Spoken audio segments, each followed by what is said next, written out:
Hi, this is Brandy Shampoo with Exploring Expression, and welcome to another Sunday at 7. Here at Exploring Expression, we help people become the very best expression of yourself so that you can in turn make learning fun, easy, and natural, not just for your children as well, because you deserve it. And welcome to Sunday at 7. Welcome. So, I hope you had a great week. This has been a eventful, fantastic week for us. Um, the smallish boy had his dance showcase yesterday. Is it yesterday now? The weeks go by so fast, and it was absolutely fabulous. It was absolutely fabulous. We also got the proof in, so we are very close, one step closer to having Virginia Possum's Pouch, my brand new book about PTSD. It's about a little opossum who doesn't want to go to school because she's having all of these feelings. She's having all of these feelings because a bad thing happened to her. And she doesn't quite know how to handle all the feelings that she's handling. But she's in luck. She's in luck because each member of her family has something special for her pouch to help her get through the day. So you're going to want to keep an eye out. That should be coming out probably within the next couple of weeks. It should be out before Christmas, and it would make a wonderful gift. And not only do we have the book, but like with all of my children's books, I have a companion coloring and activity book that will be released right along with it, that you can get either on the Exploring Expression website or on Amazon. So to turn a book into a full unit and a learning adventure, because that's what we're all about here at Exploring Expression. We're all about building learners. We want to build learners, not just students. We want our children to be hungry for knowledge and explore, go out and seek the world around them. And so with that, welcome to Sunday at 7. What are we going to talk about today? Well, Halloween is over, my friends, and interestingly enough, the title of Daniel's dance showcase was called "'Twas the Month Before Christmas," and I thought it was such an apt title because here we are. It's November. Christmas is just a month away, a little smidgen over a month away, which means that we are headlong into holiday planning. We are headlong into holiday planning for our households, holiday planning for our families, holiday planning for our homeschools. And it's the most wonderful time of the year. It's one of my absolute favorite times, but I will be the first to admit it can be stressful. It can. And especially this year. This year is so stressful anyway, right? It's so stressful. Between the pandemic and the state of the world and hurricanes and weather and everything else, sometimes we have to go, oh, and also the holidays. We're in a pandemic and also the holidays. We've had one of the most significant hurricane seasons in modern history. Oh, and also the holidays. All of our children are home, and so many of you are thrust into a homeschool situation that you haven't been in before and you're not used to. Oh, and also the holidays. Perhaps we are working more than ever, or perhaps we're suddenly not working enough. And there's bills, and there's sickness, and there's life. Oh, and also the holidays. Also the holidays. But friends, it doesn't have to be like that. And so what I want to give you today is I'm going to give you 5 tips for stress-free holiday planning. 5 tips for stress-free holiday planning with your family and with your students to turn what might have been a stressful time into a learning adventure, because that's what we want here. Because the holidays are no different than any other time. It's the perfect time for learning. It's the perfect time for togetherness with your family and learning about each other and learning about traditions and learning about the holidays and learning about life because life is interesting. Right? And so you ready for it? Stress-free holiday planning. Here we go. Tip number 1. Don't stress the schedule. Don't stress the schedule. I know a lot of us, especially when we're doing homeschooling and when we're working and when we're doing all of these, we have a schedule that we follow and that makes us comfortable and that we enjoy. And one of the best things about holidays, best and worst, is it takes our schedule and it does what? Flips it upside down. Flips it upside down. And all of a sudden, in between homeschool and in between working and in between all of the normal things we have to do, all of a sudden we have to go gift shopping and we have to plan for dinners and we have to plan, for all of the traditional. We have to figure out when we're going to put a tree up and when we're going to decorate the lights. Or maybe we are, maybe we aren't. Maybe our schedule normally said we were going to make rounds from house to house to house to house on Thanksgiving. And now we can't. Right? And our schedules and our sense of normalcy that comes with knowing what's going to happen tomorrow, it's all screwed up. And all of a sudden, we don't know if we're going to get everything done. And when it comes to homeschool and teaching our children, a lot of times we worry, are we getting everything done? Are we doing enough? It's okay. Don't stress it. Because your schedule will still be there after the holidays are over. One of my favorite sayings that I talk about all the time, I say, this too shall pass.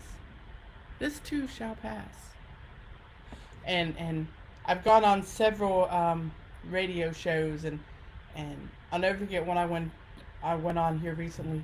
They asked me if I could go back and tell my younger self as I was going through some of the peaks and valleys of my past and some of the times of homelessness or of abuse or of worry.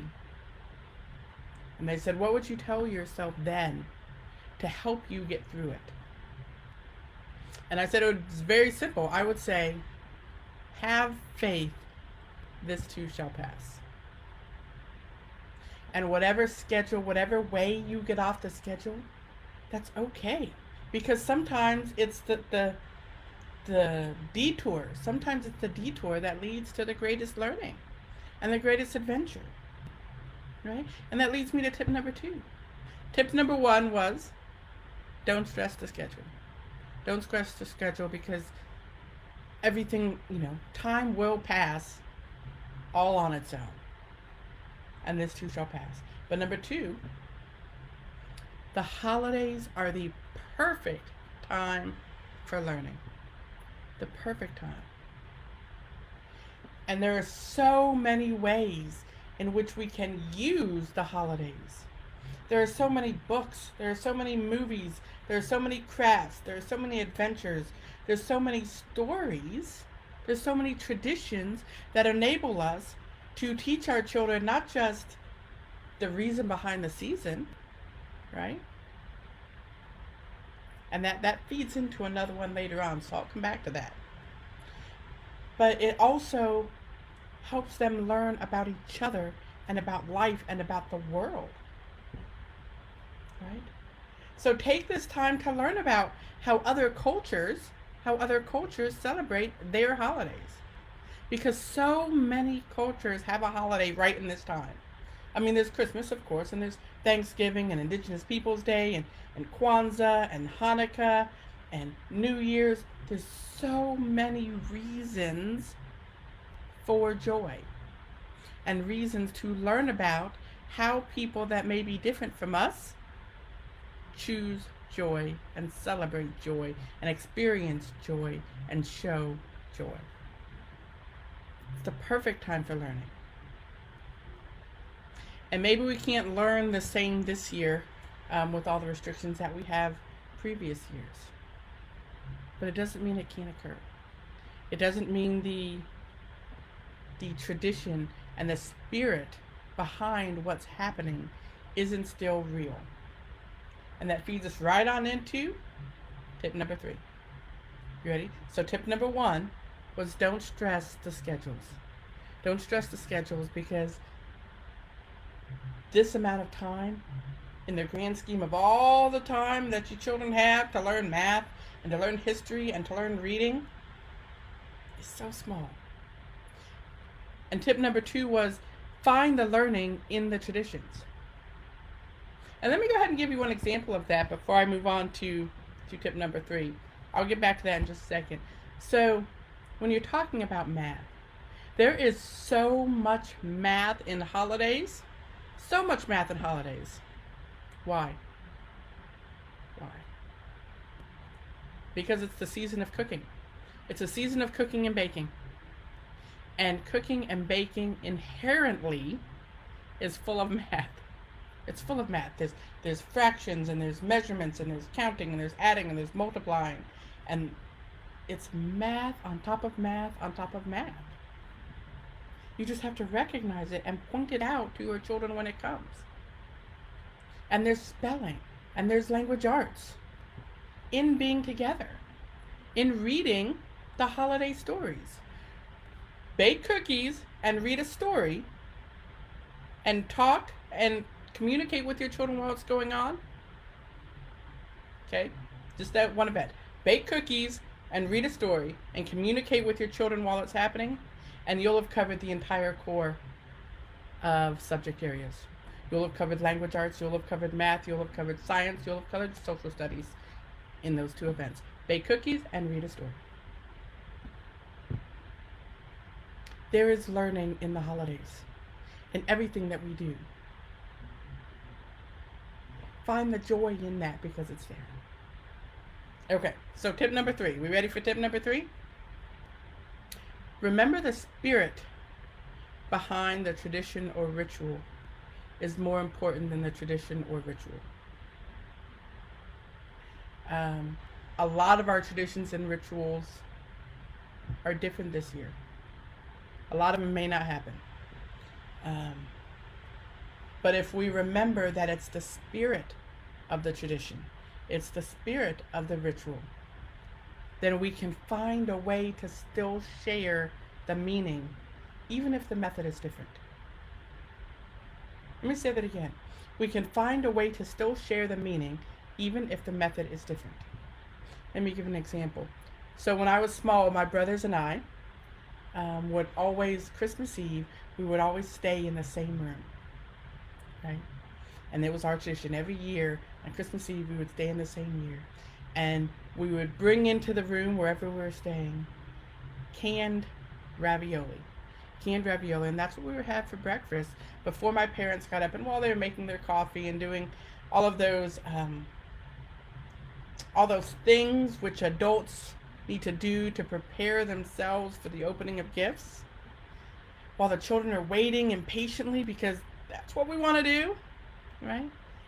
My brothers and I would eat cold canned ravioli and be together. And now, like those of you around here may know, I live in South Georgia. One of my brothers lives in Connecticut, and one of my brothers lives in Oklahoma. And we can no longer stay in one room. We can no longer get together over a can of cold ravioli. However, on Christmas Eve, inevitably, from my brothers, we start sending pictures. We start sending pictures of our cans. And we say, I have my can, do you? I have my can, do you? Because it's the spirit behind that moment of love and togetherness, and that connection between myself and my brothers, that connection between our families, that endures, even if we're not together. Even over all the miles that separate us, the reason for the ritual remains. and the memory of it.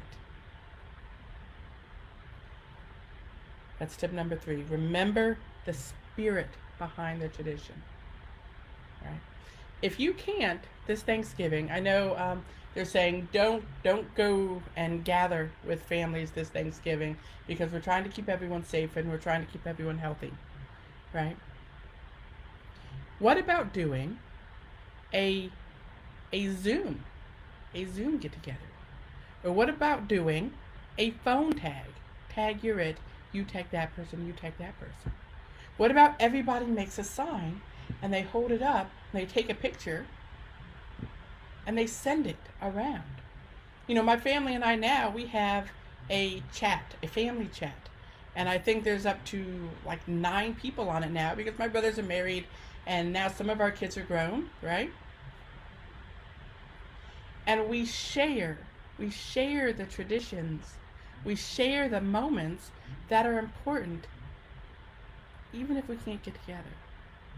We make a point to remember the spirit.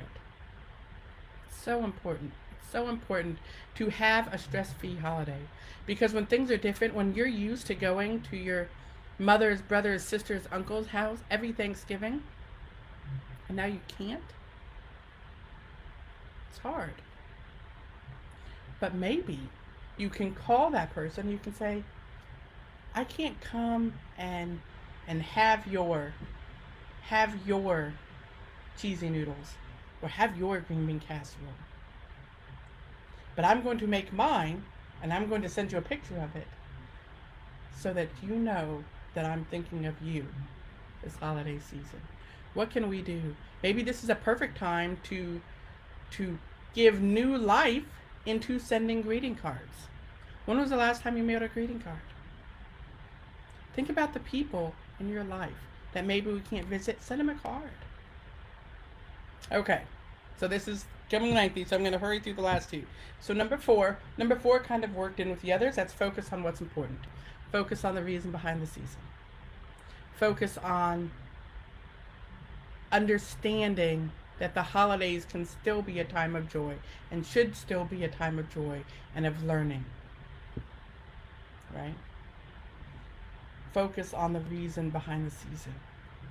That we are here today. We are here today seeing another holiday because somebody loved us. Because somebody loved you. Who can we love today? Right? Okay, number 5. Number 5 really sort of goes along with these, but sort of doesn't. But I had to throw this in there. I had to throw this in there because I am very pragmatic. And as a pragmatic person, I couldn't let a stress-free holiday list go by without saying, set a budget, set a budget, set a budget. One of the biggest stressors around the holidays, even, current pandemic notwithstanding, one of the biggest stressors every single holiday is money. There's so much we want and there's not enough of it. Right? Set a budget and stick to it. Because the last thing you want is to wake up December 26th or January 2nd, whenever the holiday high is over, and realize you've overextended yourself. You don't want to spend the next 6 months making up for 1 month of excess. Okay? You can still have a wonderful, magical, joy-filled holiday within your means. Decide what that budget is, whatever it means for you, and it will be enough. It will be enough to have a wonderful, joyful holiday season. Don't stress. Don't stress over it. Breathe. Give yourself time to soak in the wonder and the magic of Christmas, of Thanksgiving, of Hanukkah, of Kwanzaa, of winter,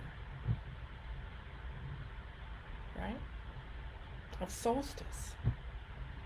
whatever it is you celebrate, remember what you're celebrating and why you're celebrating is far more important than how you celebrate. It's far more important than how you celebrate. And allow yourself to have peace. And that's it. That's it. So, those were my tips for a stress-free holiday season and stress-free holiday planning. And I hope you will join me next Sunday. So before next Sunday, so next Saturday, I'm going to be reading the second book in my series, in my check out this holiday book reading series. My second Thanksgiving book, which is a little bit different than the last one. The last one was kind of snarky. This other one is really, really sweet and awesome. And then next Sunday at 7 is all about giving thanks. So you're not going to want to miss that. So make sure you subscribe. Make sure you click notification, hit like, share this. Sharing is caring. And until next week, I'll see you later.